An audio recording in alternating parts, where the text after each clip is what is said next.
आइए हम लोग नेक्स्ट सेक्सुअल रिप्रोडक्शन पढ़ते हैं। एसेक्सुअल रिप्रोडक्शन में बस इतना ही, जितना आपको मैंने पिछले पार्ट में बताया उतना ही पढ़ना है। नेक्स्ट हम लोग आइए आगे चलते हैं सेक्सुअल रिप्रोडक्शन की तरफ। What is sexual reproduction? इसकी डिफिनेशन क्या होगी? Production of new organic by two parents. यहाँ दो पेरेंट इन्वॉल्व होंगे और अपोजिट सेक्स के होने चाहिए, एक मेल तो दूसरा female. Two parents with the involvement of fusion of male and female gamete is known as sexual reproduction। यहाँ पर इन्वॉल्वमेंट जरूर होगा, फ्यूजन ऑफ गैमीट जरूर होगा, बिना इनके अगर हो रहा है तो वो एसेक्सुअल रिप्रोडक्शन में जाएगा। Means involvement of gamete asexual में भी हो रहा था लेकिन फ्यूजन नहीं हो रहा था। यहाँ पर क्या है कि with the involvement of fusion of male and female gamete. Asexual reproduction में आपने बताया था कि विद और without the involvement of gamete.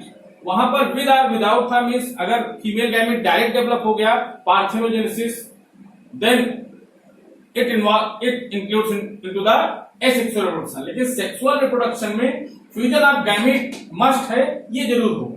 तो यहाँ पर सिंगल डबल पेरेंट होंगे, दो पेरेंट होंगे, एक मेल और एक female. Involvement of fusion of gamete is necessary. Female और मेल गैमेट का fusion of male and female gamete यहाँ पर ये जरूरी है। जो ऑर्गेनिक सेक्सुअल रिप्रोडक्शन करते हैं उनमें उनकी लाइफ स्पान में तीन फेजेस देखने को मिलती हैं: जुवेनाइल फेज, रिप्रोडक्टिव फेज और लास्ट थर्ड पढ़ेंगे आप ओल्ड फेज या सेनेस्टेंस फेज। तो एक एक करके आइए फेजेस के बारे में बात कर लेते हैं। जुवेनाइल फेज फर्स्ट फेज होगी। Organic have to reach a certain stage of growth and maturity in their life. तो इनकी सभी ऑर्गेनिक में, सभी लिविंग बीइंग में एक स्टेज ऑफ ग्रोथ और मैच्योरिटी की होती है उनकी लाइफ में, before they can reproduce sexually. तो सेक्सुअल रिप्रोडक्शन के जस्ट पहले वाली फेज को ही जुवेनाइल फेज कहते हैं। That period of growth, that period कौन सा पीरियड? जो सेक्सुअल मैच्योरिटी के पहले का पीरियड है, that period of growth is known as juvenile phase. Juvenile phase is known as vegetative phase in case of plant में हम लोग जुवेनाइल फेज ना यूज करके क्या टर्म यूज करते हैं? Vegetative phase. Next reproductive phase. Reproductive phase क्या होगी? जिसमें सेक्सुअली मेच्योर हो जाए वो organic, means gamete formation start हो जाए, बनना शुरू हो जाए, then it start reproductive phase. The period when organic reproduces sexually is known as reproductive phase। Means जब वो ऑर्गेनिक रिप्रोडक्शन कर सके, सेक्सुअल रिप्रोडक्शन के लिए प्रिपेयर हो जाए, then it is called reproductive phase. कुछ ऑर्गेनिक में देखा गया कुछ प्लांट स्पीसीज में जो पेरेनियल स्पीसीज है वो अनयूजुअल फ्लावरिंग फिनोमेना शो करती हैं। तो ये इंपॉर्टेंट भी है, आपके यहाँ ये पूछे जाते हैं कई बार, क्वेश्चन बोर्ड में आया हुआ है। बंबू का केस है और दूसरा स्ट्रोगैंथस कुंथियाना का केस है। Bamboo species flower only once in their life time. अपने जीवन में बंबू प्लांट केवल एक ही बार फ्लावरिंग करता है, generally after 50 to 10 years, 50 to 100 years, 50 to 100 years में एक बार ये फ्लावरिंग करता है। Produces large number of fruits and die, और उसके बाद खूब ढेर सारे फ्रूट्स डेवलप करेगा और उसके बाद उसकी डेथ हो जाएगी। नेक्स्ट दूसरा केस है स्ट्रोगैंथस कुंथियाना का, जिसको कॉमनली हम लोग नीला कुरेंजी बोलते हैं। इसका साइंटिफिक नेम है strobilanthes kunthiana. Flowers once in 12 years, 12 साल में एक ही बार ये फ्लावरिंग करता है। और ये देखा जाता है केरला, कर्नाटका, तमिलनाडु में ये स्पीसीज पाई जाती है, प्लांट मिलेगा। और वहां पर जब फ्लावरिंग होती है तो रोड पर इसके फ्लावर्स, ये large amount of flowers are produces by these plants. तो ये केस दोनों तैयार कर लेंगे। इसमें पूछा भी जाता है कि क्या इसमें स्पेशलिटी है, क्या अनयूजुअल बिहेवियर शो करते हैं ये। नेक्स्ट टॉपिक है ईस्टर साइकिल। ये भी रिप्रोडक्टिव फेज के में ही इंक्लूड है एनसीईआरटी में, तो यहीं पर कवर करेंगे ईस्टर साइकिल और menstrual cycle. Easter cycle the cyclical changes during reproductive phase of non primates. Cyclical changes means एक साइकिल में चेंजेस होगा, और कहां पर? नॉन प्राइमेट्स में। तो नॉन प्राइमेट्स और प्राइमेट्स क्या होते हैं? Primates are those animal which have opposable thumb, जिनमें अपोजेबल थंब हो, दैट आर कॉल्ड प्राइमेट्स। जैसे हम लोग प्राइमेट्स हैं, अपोजेबल थंब है, स्पाम के अपोजिट में है दिस थंब, अपोजेबल थंब हो, then they are called primates, और जिनमें ना हो वो नॉन प्राइमेट्स होंगे। नॉन प्राइमेट्स में आप देखोगे काउ, सीप, रैट, डियर, इनमें अपोजेबल थंब एब्सेंट होता है। तो ये नॉन प्राइमेट्स है, और नॉन प्राइमेट्स में जो साइक्लिकल चेंजेस होंगे during reproductive phase, this is called oestrus cycle. They are seasonal breeder, ये सीजनल ब्रीडर कहे जाते हैं, क्यों? Because they reproduce only in favourable season, एक पर्टिकुलर सीजन में ही, ये फेवरेबल कंडीशन में ही, फेवरेबल सीजन में ही रिप्रोड्यूस करते हैं, एक्टिव होते हैं reproductively, that's why they are called seasonal breeder. Menstrual cycle, the cyclical changes during reproductive phase of primates. यहां पर प्राइमेट्स की बात करेंगे, प्राइमेट्स में आएंगे मंकी, मैन, एप, ये तीनों आते हैं प्राइमेट्स में। तो प्राइमेट्स अगर आपसे कोई पूछे कि कौन है, तो दोस्त who have opposable thumb are called primates. Example: monkey, man, ape. Primates known as menstrual cycle. Example: monkey, man, ape. They are called continuous breeder. इन्हें continuous breeder कहते हैं because they are reproductively active throughout their reproductive phase. पूरा जब तक इनका reproductive phase होगा तब तक ये continuously active होते हैं. That's why they are called continuous breeder. तो इस तरह से यहाँ पर आपको कम से कम 3 डिफरेंस दोनों में क्लियर होना चाहिए। फर्स्ट डिफरेंस नॉन प्राइमेट्स में होगी ईस्टर साइकिल, और मेंस्ट्रुअल साइकिल प्राइमेट्स में। Second difference they are called seasonal breeder, और मेंस्ट्रुअल में आप बताएंगे they are called continuous breeder. 2 difference हो गया। तीसरा डिफरेंस में आप एग्जांपल बता देंगे कि जैसे कि काउ, सीप, रैट, डियर, और ये यहाँ पर फर्स्ट आप डिफिनीशन बता दीजिएगा। फर्स्ट डिफिनीशन बताएंगे, सेकेंड बताएंगे सीजनल ब्रीडर, और थर्ड हो जाएगा एग्जाम्पल। तो इस तरह से ये 3 डिफरेंस आप इसमें दोनों में लिखेंगे। तो इतना हो गया मेंस्ट्रुअल साइकिल। अब इसकी ये थर्ड फेज कवर करते हैं। This is the senescence phase. Third phase की तरफ आइए चलते हैं। नेक्स्ट स्टेज है थर्ड स्टेज, सेनेस्सेंस और ओल्ड फेज। सेनेस्सेंस या ओल्ड, सेनेस्सेंस मींस ओल्ड होता ही है, तो old phase, the end of reproductive phase is known as senescence phase. reproductive phase का जब end हो मींस अंत हो जाए, रिप्रोडक्शन की कैपेबिलिटी ना रह जाए इंडिविजुअल में, then they enter into the senescence phase. This is the last phase of life span which ultimately leads to death. और old phase के बाद क्या होगा, फिर उस ऑर्गेनिज्म की डेथ हो जाएगी। तो इस तरह से यहाँ पर तीनों फेज आप कवर करते हैं। Next topic, events in sexual reproduction. Events in sexual reproduction, कौन कौन सी इवेंट्स होती हैं सेक्सुअल रिप्रोडक्शन में, तो ये सीक्वेंस में हम लोग तैयार करेंगे। 3 सीक्वेंशियल इवेंट होती हैं एक के बाद एक। First pre fertilisation event, second fertilisation event, and post fertilisation event. There are 3 sequential events takes place in sexual reproduction. Pre fertilisation event, there are 2 main pre fertilisation event, यहाँ पर 2, फिर इसमें 2 इवेंट पढ़ना है हम लोगों को। First gametogenesis and second gamete transfer. पहले गैमीट बनेंगे, फिर उसके बाद यहाँ पूरा खेल अगर आप देखेंगे सेक्सुअल रिप्रोडक्शन में तो गैमीट्स का ही है। तो स्टार्टिंग होगी वो गैमीट्स बनेंगे कैसे, और उसके बाद मेल और फीमेल गैमीट कैसे मिलेंगे। मींस मेल गैमीट ही जनरली मोटाइल होता है, तो मेल गैमीट फीमेल गैमीट तक पहुंचेगा कैसे, गैमीट ट्रांसफर कैसे होगा। तो यहाँ दोनों प्रोसेस पढ़नी है प्री फर्टिलाइजेशन में, और जब दोनों मिल जाएंगे तो फर्टिलाइजेशन होगा, वो नेक्स्ट स्टेप होगा फर्टिलाइजेशन। और मिलने के बाद जो भी चेंजेस आएंगे वो पोस्ट फर्टिलाइजेशन में हम लोग पढ़ेंगे। तो एक एक करके यहाँ गैमेटोजेनेसिस की बात करते हैं। तो गैमेटोजेनेसिस है क्या, नेम से पता चल रहा है। Gameto means gamete means gamete, और जेनेसिस मींस फॉर्मेशन। तो गैमीट का formation means process of formation of gametes from gamete mother cell is known as gametogenesis.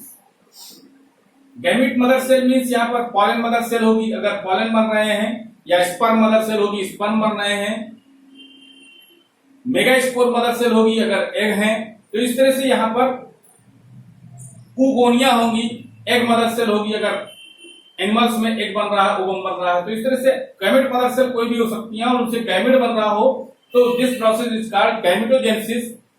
Gametes आप जानते हैं मेल और फीमेल गैमेट, मेल में मेल गैमेट बनेंगे और फीमेल में फीमेल गैमेट्स। वो दोनों कैसे हैं, सिमिलर हैं, डिसिमिलर हैं, इस बेसिस पर, उनके सिमिलरिटी की बेसिस पर, उनके शेप की बेसिस पर 2 तरह से यहाँ पर गैमेट्स पढ़ते हैं हम लोग। Homogametes which is also known as isogametes, and other is heterogametes. Homogametes, homo से पता लग रहा है, होमो में सेम, गैमेट्स मींस गैमेट्स, यहाँ पर सिमिलर साइज के हों, सिमिलर शेप के हों, then it is called homogametes. Male and female, ये मेल का साइन होता है और ये फीमेल का। तो male and female gametes are similar in appearance, अगर देखने में वो सेम दिख रहे हैं बिल्कुल, आप उनको डिस्टिंग ना कर सकें, देन दे आर कॉल्ड होमोगैमेट्स। और ये आप देखेंगे ज्यादातर लोअर प्लांट्स में मिलेगा, जैसे यहाँ क्लैडोफोरा एल्गी है, एल्गी में आपको ज्यादातर देखने को मिलेगा। और कौन सा एल्गी, नाम भी याद रखेंगे, क्लैडोफोरा। क्लैडोफोरा एल्गी में इस तरह से आपको यहाँ देख रहे हैं, दोनों सिमिलर साइज के मेल और फीमेल गैमेट में आप डिफरेंशिएट नहीं कर पाएंगे। Heterogametes, male and female gametes are morphologically distinct, यहाँ पर दोनों बिल्कुल अलग होंगे, देखने में आपको अलग अलग बता सकते हैं आप। मॉर्फोलॉजिकली मींस एक्सटर्नल अपीयरेंस, बाहर से देखकर आप बता देंगे कि ये मेल गैमेट है और ये female gamete. For example human, तो आप एनसीईआरटी में जो एग्जाम्पल दिए हैं, क्योंकि most of the sexual reproducing organ are heterogametes, लेकिन आपको यहाँ पर जो केस दिया है उसको जरूर याद रखना है, ह्यूमन और फ्यूकस। फ्यूकस एक एल्गा है, एक्सेप्शनल केस बन रहा है, तो इसलिए ये नीट में भी कई बार पूछा गया है। इसलिए ऐसे एल्गी का नाम बताइए जिसमें हेटेरोगैमेटी पाई जाती है। तो हेटेरोगैमेट्स मिलेंगे फ्यूकस में, ये इंपॉर्टेंट हो जाता है, क्योंकि जनरली एल्गी में आप देखोगे तो ज्यादातर एल्गी में होमोगैमेट्स हैं एल्गी, लेकिन एक एक्सेप्शनल केस आपको मिल रहा है, एक्सेप्शन है फ्यूकस, जिसमें हेटेरोगैमेट्स का केस मिल रहा है। Male gamete are also called antherozoid और sperm in case of heterogametes, and female gametes are also known as egg और ओवम। यहाँ पर डायग्राम में भी दिखाया गया है, आप देख सकते हैं, एग यहाँ पर लार्ज है और स्फेरिकल है, while sperms और मेल गैमेट आर स्मॉल। तो ह्यूमन बीइंग का ये आपको स्ट्रक्चर यहाँ पर एग और स्पर्म, मेल और फीमेल गैमेट के बारे में यहाँ पर डायग्राम से भी आप समझ सकते हो, दोनों देखने में डिसिमिलर हैं, देखने में सेम नहीं।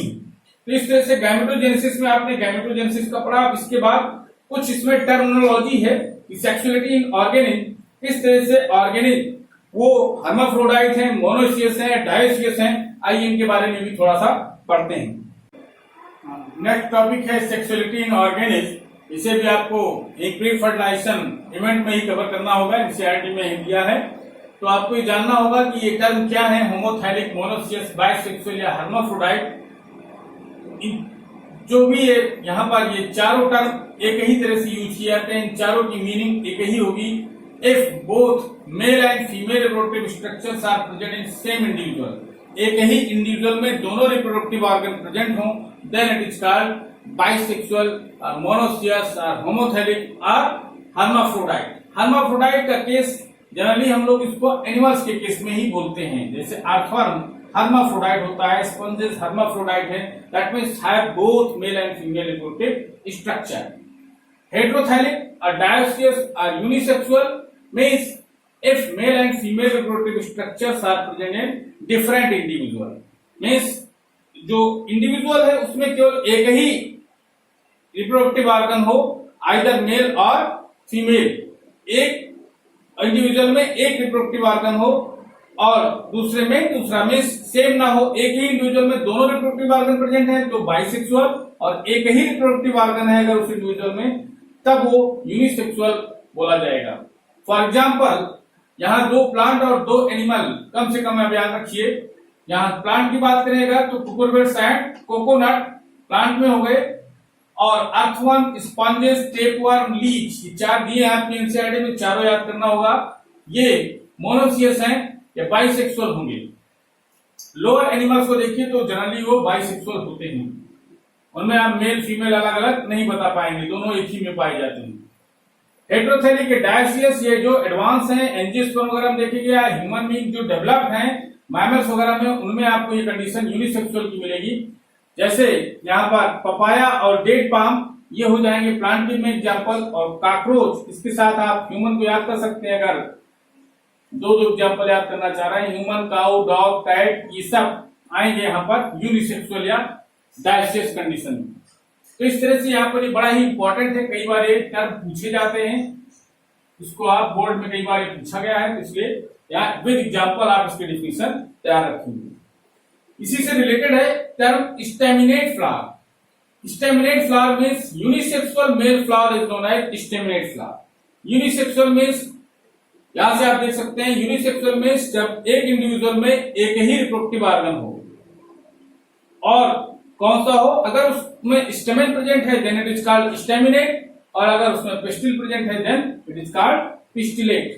तो यूनिसेक्सुअल फ्लावर भी यहां पर है और जो पार्ट में जो रिप्रोडक्टिव ऑर्गन प्रेजेंट होगा उस तरह से उनको बोल देंगे। अगर जैसे ह्यूमन बीइंग में अगर मेल रिप्रोडक्टिव पार्ट प्रेजेंट है तो उसको मेल बोलते हैं, मैन कहेंगे, और जिनमें फीमेल रिप्रोडक्टिव पार्ट है उनको फीमेल या वुमेन बोलेंगे। तो इस तरह से यहाँ पर स्टिमुलेट और पिस्टिलेट फ्लावर की आपको केवल डिफिनेशन तैयार करनी होगी।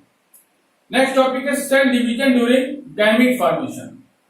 गैमीट फॉर्मेशन के समय सेल डिवीजन किस टाइप का होता है इसे आपको समझना होगा। गैमीट आप देखोगे तो जनरली ये हैप्लॉइड होते हैं। गैमीट कैसे होते हैं? Haploid. If parent body is haploid, अगर पेरेंट बॉडी हैप्लॉइड है तब उसमें माइटोसिस होगा, क्योंकि आप सेल डिवीजन पढ़ चुके हैं 11th में। माइटोसिस प्लॉइडी को चेंज नहीं करेगी, सेम जितने क्रोमोसोम पेरेंट सेल में होंगे उतने ही डॉटर सेल में होंगे। तो इस तरह से हैप्लॉइड पेरेंट प्रोड्यूस करेंगे गैमेट्स को बाय माइटोटिक डिवीजन। यहां माइटोसिस होगी, no change in chromosome number, जितने क्रोमोसोम नंबर पेरेंट्स में है उतने ही डॉटर में होंगे। यहाँ पर हैप्लॉइड पेरेंट है अगर तो माइटोसिस होगा, और जैसे कि मोनेरा, फंजाई, एल्गी, ब्रायोफाइट्स, जितने भी ये लोअर ऑर्गेनिज्म हैं जो शुरुआत के हैं, मोनेरा, फंजाई, एल्गी, ब्रायोफाइट्स, इनमें माइटोसिस होती है। क्यों? क्योंकि इनका जो मेन प्लांट बॉडी आप इससे भी पढ़ चुके हैं 11th में। डोमिनेंट फेज की बात करें तो इनमें डोमिनेंट होता है गैमेटोफाइट। जो हैप्लॉइड स्टेज है वो डोमिनेंट होती है। हैप्लॉइडिक टाइप ऑफ लाइफ साइकिल ये शो करते हैं। और अगर डिप्लॉयड पेरेंट होगा तो डिप्लॉयड मीन्स यहाँ पर जितना जीनोम है means total number of chromosome, और वो 2 कॉपी में होगा, पेयर में उसका। और गैमेट कैसे होते हैं? हैप्लॉइड।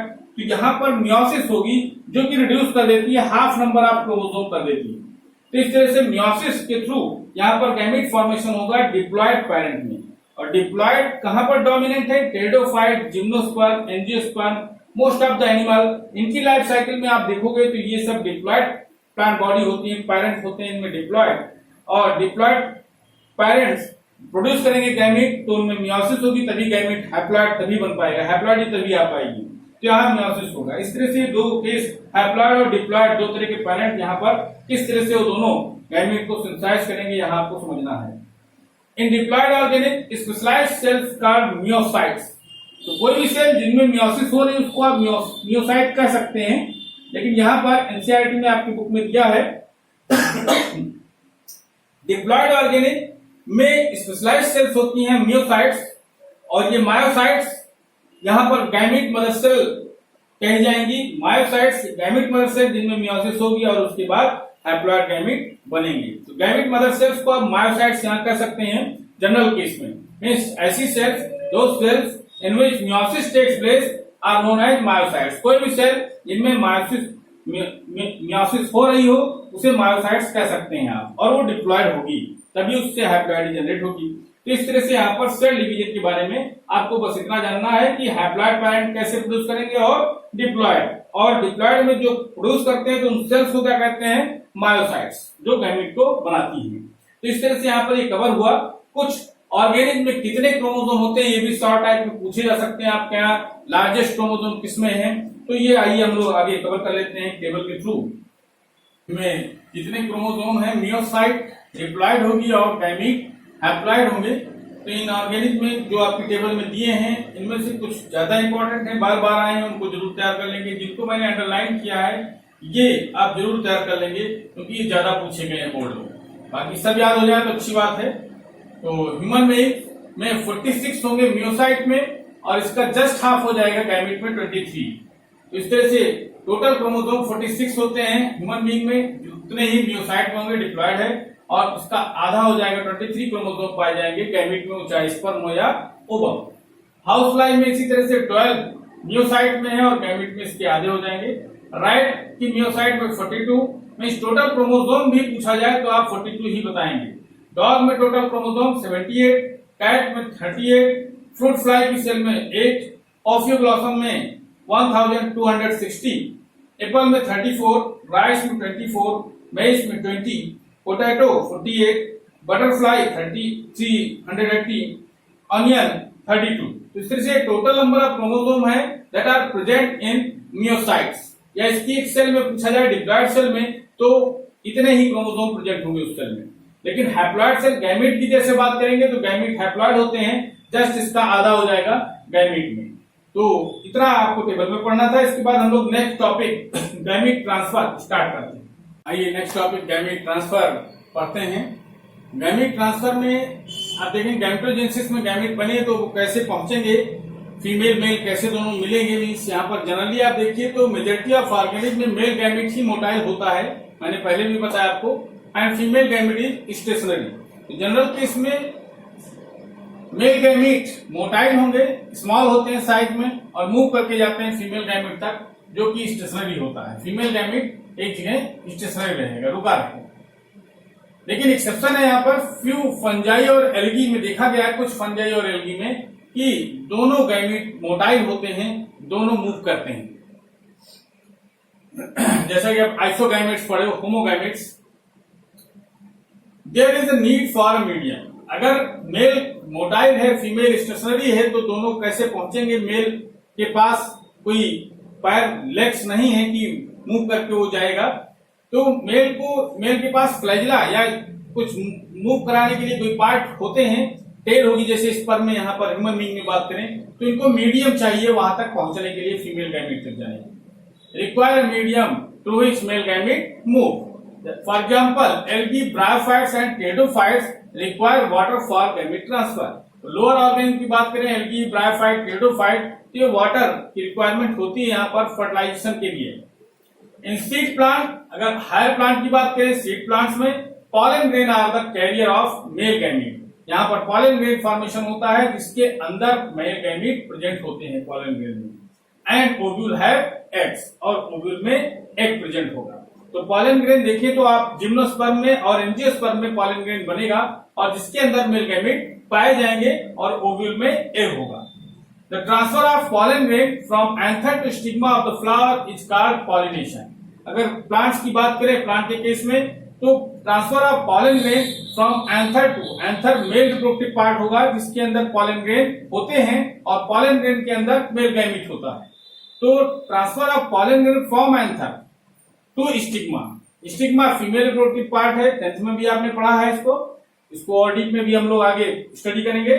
तो मेल रिप्रोडक्टिव पार्ट से फीमेल रिप्रोडक्टिव पार्ट तक पॉलन ग्रेन के जाने की प्रोसेस को क्या कहते हैं? पॉलिनेशन। द ट्रांसफर होने की प्रोसेस को क्या कहते हैं? Pollination.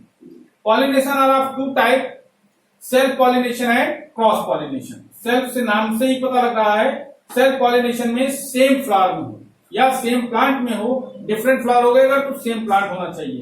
Transfer of pollen grain from anther to stigma of same flower और different flower of same plant.